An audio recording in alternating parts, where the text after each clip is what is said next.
that very strong narrative of this is how you're a lawyer and you're not a lawyer unless you check off these boxes, whatever those boxes are, from how you look to what you believe to who you love to how you work. I mean, all of the things. And for me, it's like, am I not working enough? Welcome to A Different Practice. We're your hosts, Lauren Lester and Jess Bednars, and we're obsessed with all things business, well-being, and optimizing the practice of law for solo and small firm lawyers. Lauren started her solo practice right out of law school, built it from the ground up, and now works 4 days a week while earning well over 6 figures. Jess approaches the profession as a whole to identify opportunities for growth and help implement systemic improvements. We're here to share tangible, concrete tools and resources for ditching the legal profession's antiquated approach and building a law practice optimized for growth and enjoyment. Think of this as grabbing coffee with your work besties, mixed with all the stuff they didn't teach you in law school about how to run a business. Pull up a seat, grab a cup, and get ready to be encouraged and challenged. This is A Different Practice. Hi, y'all. Welcome back to another episode of A Different Practice. I don't know if you have noticed, but being a solo or in a small law firm is freaking hard. A lot of the days, it's hard. There are some really big wins that keep us going and we can celebrate those. But a lot of the days we're kind of just in a silo. I know for me, especially, like I'm the only one. I don't have a paralegal. I don't have a legal assistant. I work virtually. So it's just me a lot of the time. And that can just feel really isolating. It can feel really challenging in terms of knowing, like, am I doing this thing right? Am I making the right call? Is this the right pivot for my business? What's the strategy I do on this case, right? It just, the only person I have to talk to is me. And I'm a 1 on the Enneagram. And if you're familiar with the Enneagram, the only other voice I hear is the critic. And she is not helpful. I don't like her very much, but she talks too, but she's not helpful.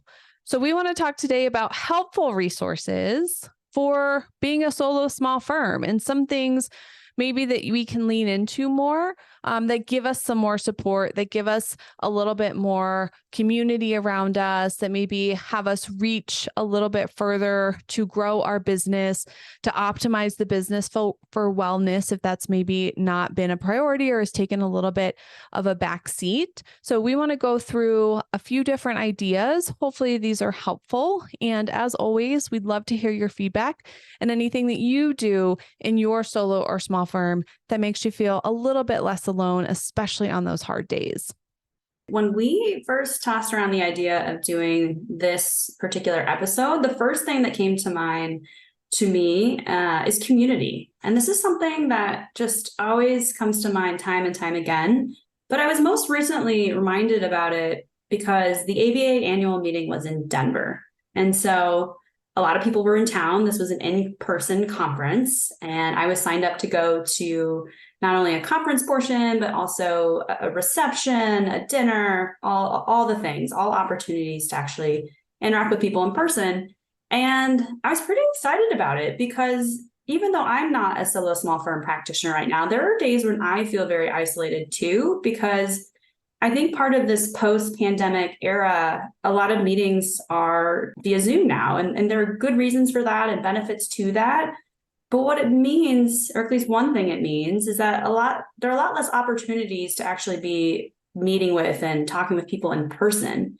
And, community can look a lot of different ways, but I think having community in person should be at least part of this strategy. So the power of community and connection, it's really strong. And if you haven't listened to our episode, I believe it was episode 8 with Martha Knudsen about the power of connection, I highly recommend it because I think it's something that is often overlooked and just not really prioritized. It's really easy to put it at the bottom of the list because sometimes doing this can take a lot of time out of our day, but it's so important for our well-being. And so we really want to encourage people to lean into community, however that looks for you. And again, this can look a lot of different ways. And here are just some ideas that we have.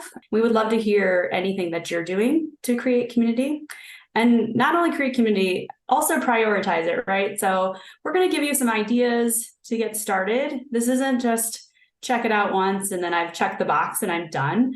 I think community is something that you constantly need to be building and be involved with in order for it to be truly effective. So a few things that came to mind. I just mentioned one, right? A bar association. So that's what brought it to mind to me more recently. It was so awesome just to see people in person, not only to learn from them about the legal industry, but just to chat with people about their challenges and the things that they're experiencing. Because you really quickly learn that it's not just you experiencing these things. But of course, it feels that way. If you're just feeling kind of isolated and you don't have people around you, it's really easy to go down that path. But if you can talk to other people, you quickly learn that, you know what, this is actually something they're experiencing too. And maybe they'll have some tips for you. And if not, maybe they can just, empathize with you and you have someone to experience those feelings with, and you don't have to experience them alone.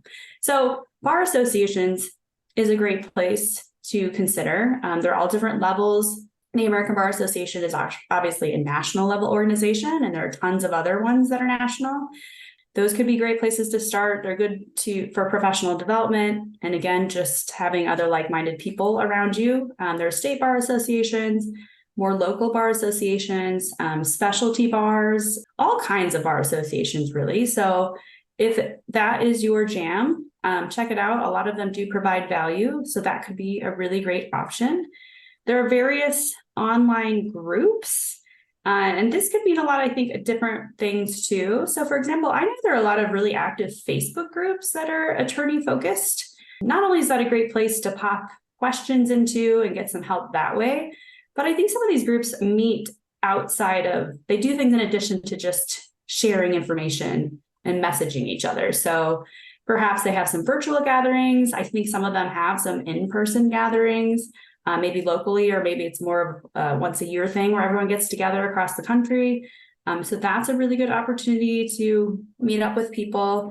Masterminds are something that we certainly used in our incubator program, and there are a lot of them out there now. If you don't know what a mastermind is, let's see if I can define this well enough. It's basically a structured opportunity for like-minded people to get together to discuss and support each other toward a certain goal. And so in this setting, I would see it as, if it was a solo small firm practitioner group, perhaps it's 8 people who have committed to spending 1, maybe 2 hours a month on a set day every month. So it's all set out in advance. It's structured, and you have an agenda for the meeting, and there's all set up a little bit differently. Sometimes one person will have a little more time and they have an opportunity to talk a little bit about a challenge that they have, and they get support from the group. Sometimes it's a little more even, where that everyone gets an opportunity to share a challenge to get support. It's really just whatever the goal of the group is, but it is structured, and it's a way for you to develop community with people in various practice areas and in various situations. It can also just be very business focused. So it really could be a lot of different things. But I think what sets us apart is really the structure of it. So it's something that you can count on. It keeps you accountable, that type of thing. So that could be an option for you. And if that's something that sounds interesting, we'd be happy to connect you with one. We could possibly create one amongst our group, or we would be happy to help you flesh that out a little bit more. Maybe you can create one. That would be really cool. Another thing is just cold calling some people. So I've certainly had people reach out to me via LinkedIn because they're interested in something I'm working on. Maybe they're interested in the pricing toolkit, what have you. And they're just like, hey, I'd really love to learn more about this particular resource. I'd love to learn more about you and the work that you're doing. Can we set up a time to either Zoom chat if they're not close by? Sometimes can we grab coffee because they're just right here in Denver? That is a great way to start reaching out to people and building community. And when we say community, it doesn't need to be hundreds of people. It can be very small, right? It could be people just here and there.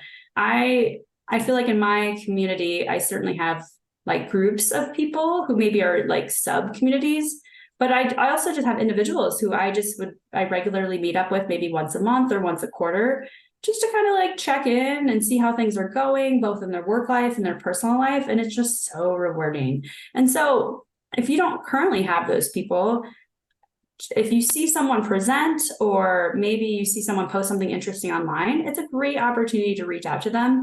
And I will say 9 times out of 10, that person is going to accept your invitation to connect, and they're going to be excited about it. So I know that can seem like a scary thing to do, but really challenge yourself to lean into that fear and just put yourself out there. And I think you're going to find it really, really rewarding. So I think that's a really good option. And then, of course, we here at A Different Practice are a community. Hopefully, you've already included us in your community groups, but we are also a space and a community where we can connect, get good ideas from. And like I said, we want to hear your ideas. If a mastermind is something that would be a benefit to this community, we are open to creating resources like that. But we just want to make sure that they're responsive to the needs and interests of the group. So please consider us in this list of community as well. What about you, Lauren? How do you build community? I really use the safe reach out of like an email. That's how I usually start. Like, oh, that person posted something, or I saw them present. I do not have the personality to just like go walk up to them. That sounds terrifying to me. If you do, please give me some of your magic sauce, but that doesn't work for me. I have definitely in the past sent out many an email of, hey, I saw you present. I really liked what you had to say on this thing. Would you be interested in grabbing some coffee? I've met some of my closest colleagues that way, but just by reaching out because I saw them somewhere, or maybe I did happen to go to an event and certainly didn't talk a lot to a lot of people, but maybe just sort of noticed them and heard what they had to say in a conversation. So that really is my safe way.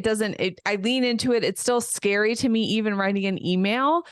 But like you said, it has such a powerful impact. And I feel like I can do that uncomfortably enough where I'm still terrified, but it's worked out. And like, I always tell myself, worst case, what are they going to say? Like, no, I'm busy. Like, okay, then that probably wasn't the right person for me to connect with. It's okay. I'm not going to connect with everybody. And the other thing I think is really important that I have to intentionally make priority is continuing to follow up. So I think your point was really great, Jess. Like, yeah, you can have coffee once and it probably will help. And especially if you get into like, oh, that happened to you. What happened to me? Wow. Like, I'm not alone. But if it just sort of dies after that, it doesn't have the same impact and kind of long-term help to support well-being and to support that feeling of community. And so I've really, in the last couple of months, made it an intention. Okay, I got to reach out to this person to go have coffee again. And it's actually on my to-do list because that's the only way I'm ever going to A, remember, and B, do it, because I'll come up with the excuse like, they're probably busy. Like they don't want to, I don't want to interrupt them. Like, I'll send the text next week. And then it becomes the next week and it never happens. Now I have it on my list of, I haven't talked to so-and-so in a little bit. Let me reach out and see if they're available to grab coffee.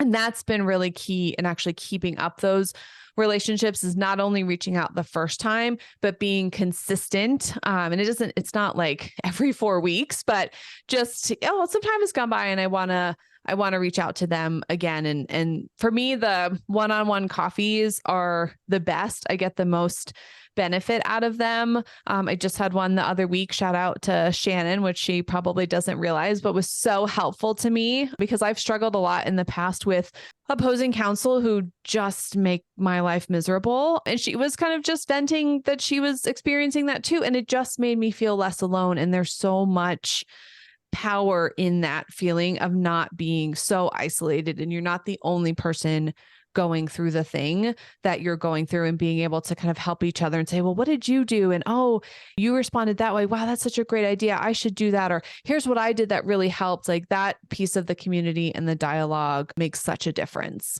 Yes. I don't know if you remember this, Lauren, but that is how we met. We did. We initially met at a Colorado Women's Bar Association committee meeting. You and I were on delivery of legal services, maybe, or something along those lines, Sure. Insert committee name here. So we went around the room, we introduced ourselves. Both Lauren and I were pretty new to Colorado at the time, but then we quickly transitioned to committee business.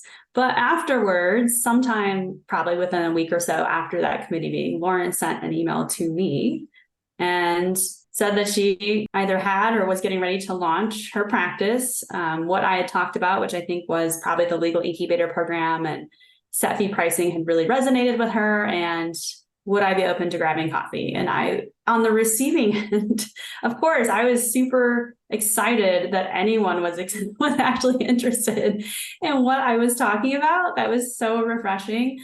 But I was also new to the community and looking to meet people, and the rest is history. But this is a great example. And just so you know, on the receiving end, also, I think most people are going to look at that and feel flattered and be energized, and also just see, everyone's looking for an opportunity to have a break and just chat with people. So do the best you can to kind of put that fear aside and just send out that email. And then I 100% agree with you. If the response is no response or I'm too busy, then it just really wasn't meant to be. Like, that's not your person. And that's not about you personally either. Like, that has no reflection, which I've had to remind myself, like, that is not a reflection of me at all. They probably, for whatever reason, are genuinely busy, or this is just not their vibe. They just don't want to connect. So, but that has nothing to do with me and doesn't mean I shouldn't try again with someone else. Exactly. Totally. Yep. And I love that you have it on your to-do list. It's funny. I will go through phases where I'll set a bunch of these up and it's great and I'm feeling great. It's like a little chaotic, and that adds extra or takes time away from doing other work. And then I feel like maybe I need a little bit of a break, but then I get to a point where I start feeling a little sad. And I have to kind of sit there and think, like, what is this? I'm like, oh, it's because I haven't talked to anyone, for X period of time. Like, I need to schedule some more coffees or lunches or whatever it is. And, maybe you're the type of person who's really good at this in your personal life, but it really needs to be, you really need a work community too. I think having both of those communities is really, really important, and to prioritize it.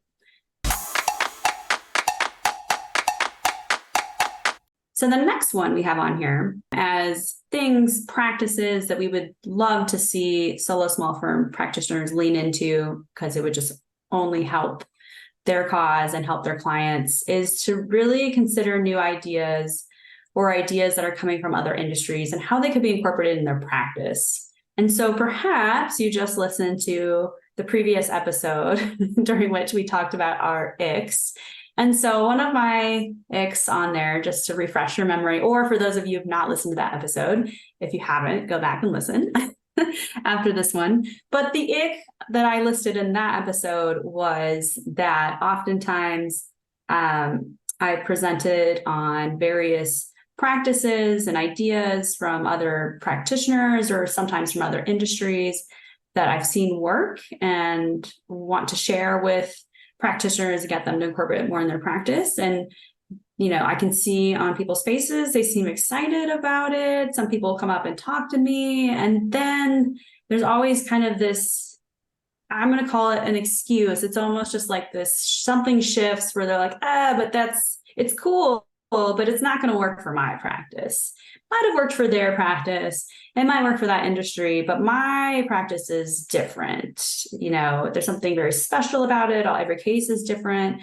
It's not going to work for my practice. And so it's immediately almost like a no, as opposed to, wow, this is really cool. Like, how could I potentially incorporate this into my practice? And so we talked a little bit about it. And Lauren had a really great tip, which was, instead of saying no, like, say yes, that's a great idea. And this is how I could potentially incorporate it into my practice. We talk about pricing all the time. That's kind of a big focus point for a different practice. And Lauren and I will present on this topic a lot.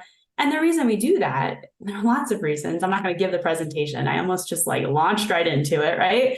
We're so passionate about it. We believe in it so much. There are so many benefits for both lawyers and for clients. And that's why we talk about it. But in that example, like in that presentation, for example, and if you look on the toolkit, you're going to see that we're drawing examples from other industries. Like, we draw an example from the airline industry. The reason we do that is because the other industries offer this fee structure and it works. And there's nothing about the legal profession that would suggest otherwise. And in fact, there are law firms in the legal profession that have made it work. And so we're just really encouraging people here to, again, instead of leaning back, maybe there's fear involved or just lack of recognition on how it could work, and just lean into it and say, yes, this is a good idea.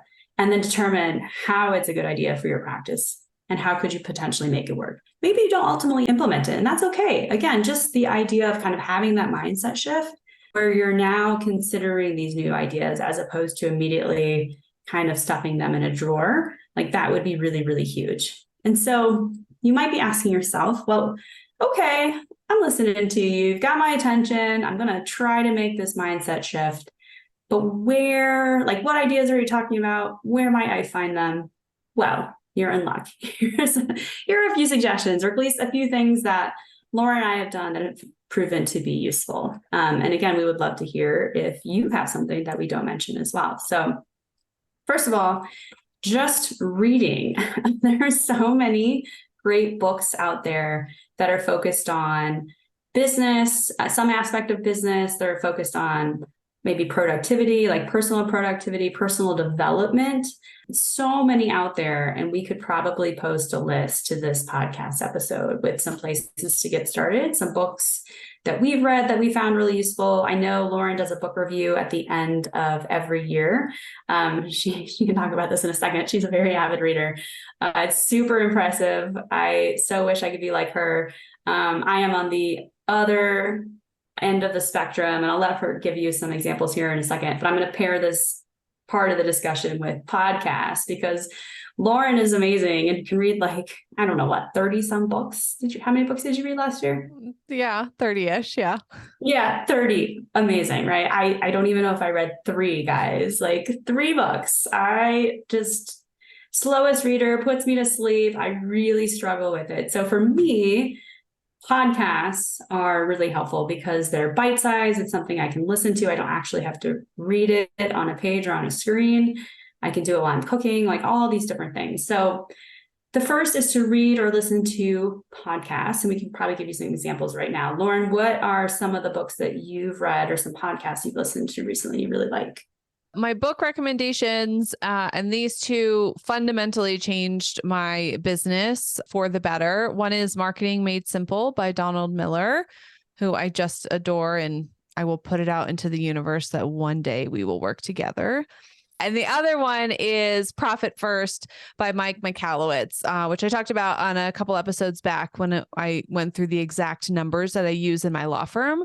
One of them comes from the process in that book. So those were fantastic. But like Jess said, there's so many. I loved the story from Nike's founder called Shoe Dog, which was not a traditional business book. Like, he didn't teach you how to run a business. It was just the story of Nike, but you pull out so many anecdotes and tidbits about decisions that he made. And he talks about why the decision, and this is like a shoe company, but I would pull stuff out, even if it was just like, keep going. That hurdle is not going to stop you. Just keep going. Like even books like that. So if you wanted something that was a little bit more of a story versus instructional, something like that, like read the books by the business people who have built a business. Those are really fantastic.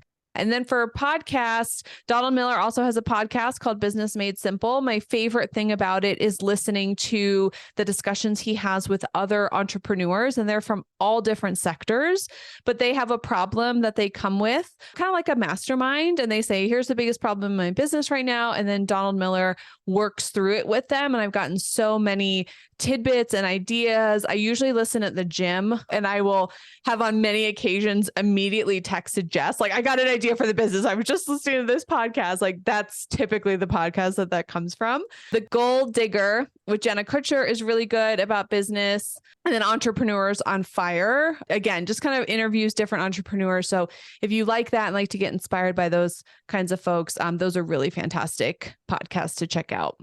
Yeah, those are all great. On the book list, I will put Cheryl Dweck's Growth Mindset. That was a book that was really transformative for me. You probably can tell because I've mentioned mindset several times already. I just think mindset is so huge. I think it's the starting point for everything. And I just thought this book was really interesting, not just for work, but just life generally. So I would throw that one on there. And then podcasts, I agree. Business Made Simple, I really, really like. I like the other ones you mentioned too. I also really love How I Built This. It's just all about how a lot of these big name companies that you're familiar with got started. And I think you'd be really surprised to hear all the journeys are different. It's all over the board.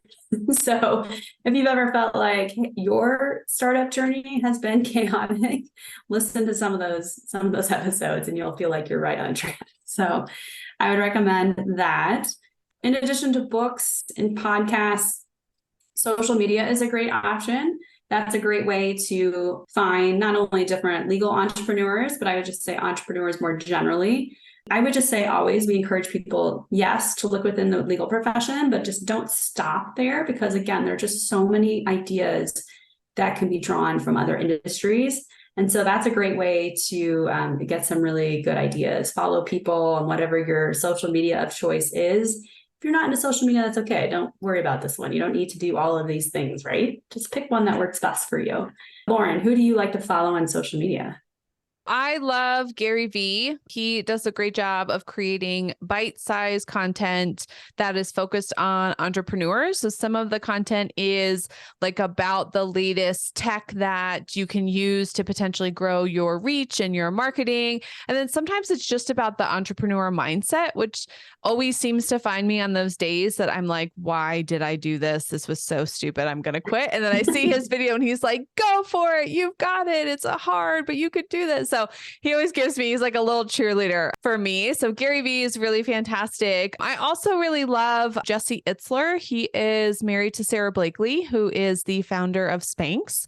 They have built some pretty big businesses. He has his own business as well, businesses, I should say. And he does a lot of the same thing, like just kind of motivational. And then sometimes also talking about the grind of building a business and some of the mistakes that he's made and some of the successes that he's had and what those have meant. And they're both very family focused, which I particularly love, that their businesses did not take over their lives, but they were more a vehicle to be able to have the life that they want and be able to raise their kids and be super involved. So I love his platform as well. And then I'm going to plug it again just because, but Donald Miller has all of the platforms covered. So however you like to consume your content, he's got something for you. And I cannot say enough about the resources that he provides.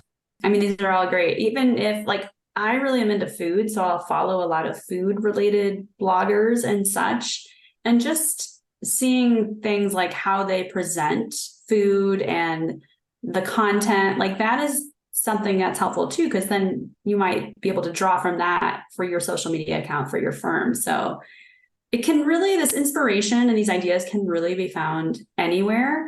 Which kind of leads us to one of our last examples here, but certainly this is not an exhaustive list, which is just to be a mindful consumer. Try to take a minute and think about some of your favorite brands and why you buy from them, because that's probably going to give you an example of something you might be able to incorporate into your firm. So for example, since I moved to Colorado a little over a year ago at this point, I've really taken advantage of the outdoors, like really leaning in. So a lot of outdoor brands are really top of mind for me right now. One, for example, is Code Epoxy. What do I love about it? I love the color blocking on all of their clothes. Like for me, visual is really important. So if you're not a visual person, just know that there is a segment of the population where they're very visual, and just seeing how things are laid out and colors, it creates a mood and a feeling. And I'm very much that type of person. So for me, when I see their it's usually bright colors, bright color blocking, and then they use a llama, or it's probably an alpaca, as like their logo. Like it just brings me so much joy to see that all the time. And so you could think about, I guess, first of all, is that the feeling that you want your target clients to have? Maybe it's a different feeling, but to think about what it is, what feelings you do want your target clients to have. And then maybe think about a brand that makes you have those feelings. And what is it about it? What is it about that they do that really evokes those feelings? And can you draw something from them and incorporate it into your practice? Another example, and I'm going to see what your thoughts are, Lauren, but this one we reference a lot, especially when we're talking about pricing and just value more generally, is Amazon. So love them or hate them, they totally have nailed it when it comes to understanding what it is their consumers ultimately want and delivering that value. And for them, especially in the beginning, but still today, it really was the convenience of that one click and having things delivered directly to your doorstep. So that's another example too. I think a lot of legal consumers are looking for convenience. So think about the brands that do that well, in your opinion, and how you might be able to draw from that and incorporate it into your practice. Amazon has given me a lot of inspiration. And again, like you said, love them or hate them. You can have your opinion of the business separately, but when a business is doing well, you can definitely take ideas from them. So from Amazon too, two of the things I've drawn from and actually incorporated into my business is first the suggested products. Like, so I really do think it's Amazon probably is listening, but when you get like, hey, we noticed you buy this, you might want this. And you're like, yes, that is the thing that I've been missing in my whole life. Thank you so much, Amazon. So I had that happen and then thought that was so nice as a consumer. Like I didn't have to go for it, look around for it. I almost like didn't know I needed it, but it was a thing I needed. And they served it right up, made it super easy to purchase. I thought, how can I do something similar in my practice? And with legal, sometimes it is harder. Like I will say that I am in divorce and estate planning. And like, I'm not going back to my divorce clients and going, hey, did you want to get that next divorce? Heard you got married, right? Like that's not, you can't always go one-to-one, but I could think, okay, is there a way that I can serve another product for them or another service based on what they've purchased? So for divorce, for me, it's checking in once a year and saying, hey, you just wanted to see how things are going, want to hear how the kids are doing, but also did we need to kind of look at child support? Does that need to be updated again? Or for my estate planning clients, like, has anything changed? And it's a way for me to connect with them to kind of get an update on their life, but also to say, oh, you bought a house? Like we might need to make some updates, or you had another baby. Awesome. Congratulations. Do we need to make some tweaks to the estate plan? So just kind of giving those prompts, which is what I took from Amazon, in a way that's not intrusive. It's not every week, like it's maybe once or twice a year, but it just keeps you kind of top of mind to the client. And the other thing I took from Amazon was their one-click buy. Like you said, right? That was revolutionary when they did it. It made it super easy. It made them a ton of money because it made it super easy. But I thought what they're really doing there is removing the friction, right? We've all been on those websites where it's like 65 clicks to get to a phone number. That's friction. Every one of those clicks is friction. So Amazon just thought, how can we remove the friction, even from putting it in the cart to then clicking checkout? They said, well, why don't we just remove the cart and we'll just go right to checkout? So I thought, okay, how can I remove the friction in my law firm? One example that I came up with is for my marital agreement clients, they have to sign their marital agreement in front of a notary to get it executed. And for a lot of them, they're busy professionals. They have jobs. It's in the middle of the week. They have all these responsibilities. They often don't have the time, and especially with their spouse or soon to be spouse, to coordinate two schedules, to go somewhere, to sit there, to have a notary. And so I thought, how can I remove the friction for them? All they need is a notary to sign their signatures. So I just hired a mobile notary to go to them. And my clients have loved it. I found a mobile notary who's so fantastic, and he has like 8 to 8 p.m. Like he has these great range of hours, and he'll go to the client's work or home or coffee shop or wherever they want to meet. And the clients love it because it's so much more convenient for them. And it removes that friction of getting in the car, driving somewhere, sitting in traffic, waiting for the notary, waiting for their spouse. Those are all friction points. So just thinking about it in that way, when you find something you love about a company, think about what it is at its essence that it's doing, and then how can you apply that in your law firm? Love that example. And I got to meet the mobile notary. Yes, he's wonderful, right? He was super professional, very knowledgeable. He was funny. He was great. Loved it. I'm going to offer a space example. So again, I guess maybe love or hate them. We're having to say this more and more about companies these days, but a company that I've really liked for a long time is Starbucks. I'm a huge coffee fan, but I actually don't like Starbucks coffee, and that's not why I like Starbucks. I like Starbucks because of the feeling that I get every time I go to one. They've really made themselves out to be this third space where they really want people to be able to come and feel comfortable. It's not a workspace. It's not, you're not at home. It's a space where you can, build community, relax, do whatever it is that you need to do there. And that's something that really comes through to me. And so when you're thinking about your law firm, think about if you want to have a physical space, would that offer value to your clients? And if yes, how would you think your clients would want that to feel? If you're not a Starbucks fan, perhaps there's another brand or space that really resonates with you. A recent example, I don't want to go hang out in this space. So I have some eye issues. And so I had to go to, I'll just say, an eye doctor recently. And I've been going to eye doctors my entire life, pretty much. And so this was the first time for me going to this doctor here in Colorado. And I walked in the space and immediately it was so well lit. And you might think, aren't all places where people are treating people with vision problems well lit? No, they're not. They are not. That was the very first time, and I'm 42 years, where I was like, wow, this is actually like, these people are paying attention to their clients. And so it kind of started there. And then as I continued to make my way through the space, there were so many ways that they had adjusted their space specifically for people with vision impairment, and people were oftentimes older. Everyone was so polite, making sure everyone knew where everything was. Everything was very well marked.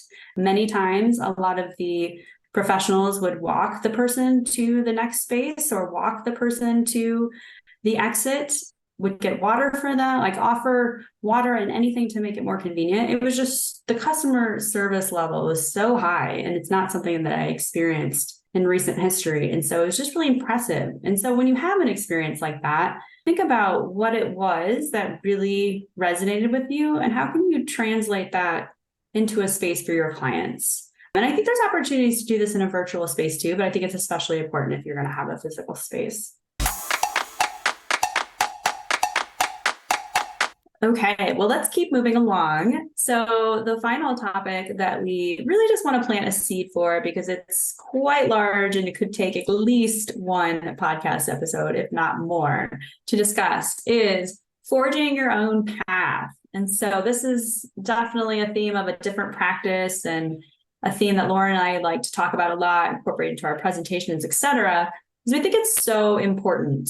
And I just want to start by saying we recognize that this might seem a little ambiguous or gray. And I think that's because we weren't presented with a lot of opportunities in law school. When we came through law school, or at least when I came through law school, and I think it's getting better, but I think there's still work to be done. There are like 3-ish pathways that are presented to you as career paths upon graduation, right? Nothing else is really presented to you. And at no point in time did anyone talk to me about forging my own path or doing things differently, or even really starting my own firm, frankly, which is a very common path for people upon graduation.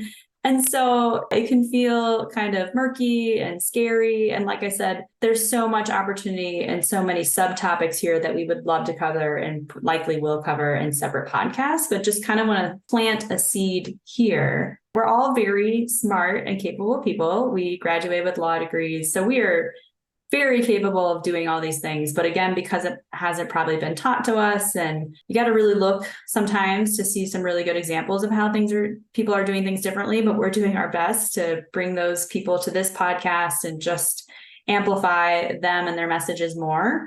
So one is, if this is something that you're interested in doing, is just to start slowly. Again, and this is a tip I think we give with so many different areas, because it's just so true. There's no reason you need to accomplish everything in one day, in 1 year. There's no right or wrong way to do this. I think just starting with one task and maybe give yourself a deadline, whatever is appropriate for you, just to get yourself started. As you're moving along, you really want to trust your instincts as best as you can. You really want to be moving through this journey as your authentic self. You didn't listen to the episode with Ryan Payton, episode 3, go back and do that. It's a great episode on this particular topic. And so reference that. But as best as you can, you want to be moving through this journey as your authentic self, and your instincts, your gut is going to help you. It's going to serve as your compass for that. Sometimes as you're moving through this journey, you're going to try something out and it's not going to work. Congratulations. That's awesome. Now you just learned something, which is great. And now you have an opportunity to pivot So experimentation is good. Failing in this way is good. I mean, we're not talking about like bet the farm type fail, but like taking these small steps and trying things out and experimenting is a really good thing. And it's just going to lead to more learning, which is just going to further you along your journey and accomplish whatever it is that you're ultimately trying to do. And then, of course, celebrate your wins along the way, even if they're small. That's all part of the process and it should be celebrated. Doing something like this you don't have to do it on your own. Go back to community. There are many of us trying to do this. We're here for you. But it is hard to forge your own path, and there are going to be some ups and downs. So definitely celebrate those ups and lean into your community to do that. I had the same experience as you in law school, that it was, you went to a big firm, you worked in government, prosecutor, public defender, or you did like some sort of like nonprofit civil service kind of work. That was it. And folks thought I was crazy to do my own practice.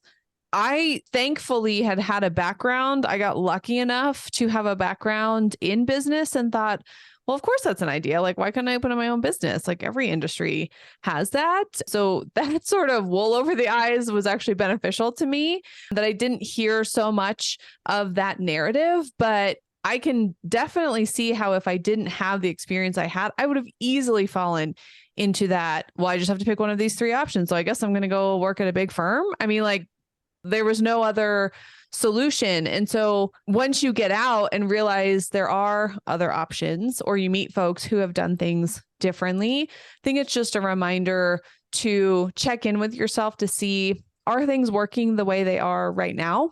For me, it was really important when I started the firm, even though I didn't have children yet, that I wanted to build a firm that would support my life as a mom one day, which I live in now, where I can drop them off and pick them up and have dinner every night and do stuff with them on the weekends and go to their school events. That was always really important to me. So I built a business that could support that. And I think for a lot of us, just because of how the profession is set up and the narrative that is so beaten into our heads is, this is the box, you have to fit in the box, not this is who I am, I'm going to fit the profession and my professional life around me.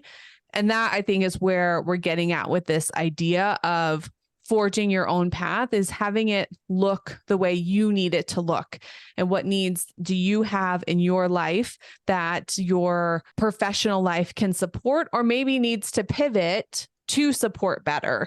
So if you're working and you're feeling burnt out and you don't have time with your family, or you haven't taken a freaking vacation in 5 years, or you really wanted to join that book club, but you can't because work is in the way, like find a way to make work supportive versus a barrier. And I know that's easier said than done. Like Jess said, it's not just up and quit your job and now you have no source of income. Like that's not the right answer. But can you start slowly working towards something and making little changes so that you can eventually build something where your firm and your practice supports your well-being and supports your life and is optimized in that way? And I still struggle with this. Literally had a conversation with my husband yesterday about, I was kind of done with work at like 3. Like I did my tasks, emails were good, clients were good. And I just sat there for a while and he was like, why'd you do that? And I was like, because I don't know, some lawyer somewhere is going to tell me I'm not a lawyer enough because I didn't work 12 hours.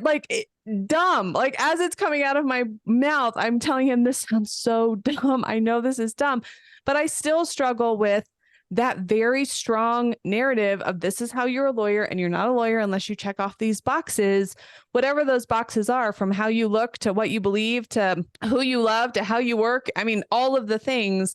And for me, it's like, am I not working enough? Because we work a lot. And so I still have to fight against that narrative and remind myself, I don't want to work 12 hours a day. The priorities to me are my family and my health. And so being able to constantly sort of pull back to that core tether is hard, but I think leaning into that more and being more mindful of it when it comes up is just a really important skill that we need to develop. So 2 things I would just want to emphasize that you talked about even more is, one, despite what we've been told maybe, or that you might think, The only set of rules that you need to follow are the rules of professional conduct. And then otherwise, there really aren't any rules. You can make the rules however you want. So just because the majority of lawyers have chosen to do X, Y, and or Z does not mean you need to do that unless it's a rule of professional conduct. And even the rules of professional conduct, there's a lot of flexibility there. So emphasize that. And then also just the journey aspect of it. There should be no pressure either that you're going to come out of law school and know the answers to all these questions and know exactly what you're going to want to do. And guess what? You're probably also going to have multiple mini careers during the time that you work. It's probably not going to be just one thing. And that's totally fine. It's whatever works for you. And I will also mention that there's just also no one path to any particular thing. I think that's another thing, or at least something that I walked away with thinking after law school is like, if I want to do this, then I have to take this path. And if I want to do that, then I got to start now because otherwise that's the only way to get there. My experience has been that that's not really the case. So don't be fearful about taking a job because it might not be on a path for something you may or may not want to do down the road. I don't think that's how it is these days. I know a lot of people, including myself, who have paths that were definitely not linear, very zigzaggy, all over the place. I think the most important part is just to be intentional about your journey and always being mindful and asking yourself those questions like, is this working for me? Yes or no? And if the answer is no, just continue to explore. Okay, why not? And what changes could I potentially make? And just baby steps. And then you'll eventually get to wherever it is you're trying to go.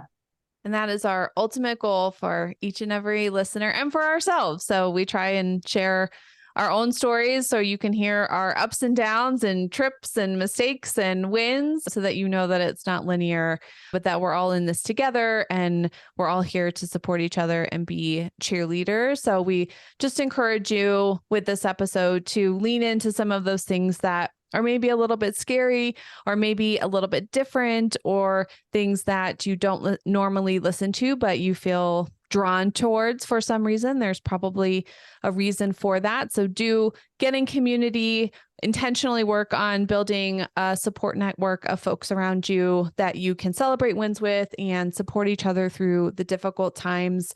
Get all of the resources that are out there, however you consume media, whether you want to read, you want to listen to podcasts, you want to get on social media, look at how you consume products and interact with other brands. Like just be a little bit more intentional and mindful and get all of those resources and see like how can you incorporate some of the great stuff that's going on in the business world in your law firm to continue to optimize it for growth and wellness.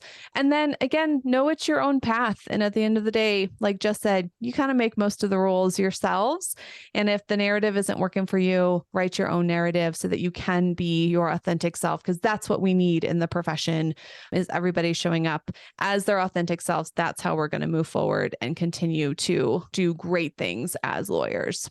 That is our episode for today. We thank you so much for listening. As always, we love spending this time with you. As always, thanks for listening. And until next time, keep building. We're over here giving you a virtual high five because you just finished another episode of A Different Practice. For more from this episode, head over to adifferentpractice.com/podcast for our show notes. If you found this episode helpful, we'd love it if you'd share it with someone. Be sure to rate the show wherever you listen to podcasts, and don't forget to subscribe so you never miss an episode. If you're looking for even more practical tools to optimize your law practice for growth and enjoyment, sign up for our monthly newsletter at adifferentpractice.com/subscribe. We can't wait to connect with you next time. Until then, keep building a different practice.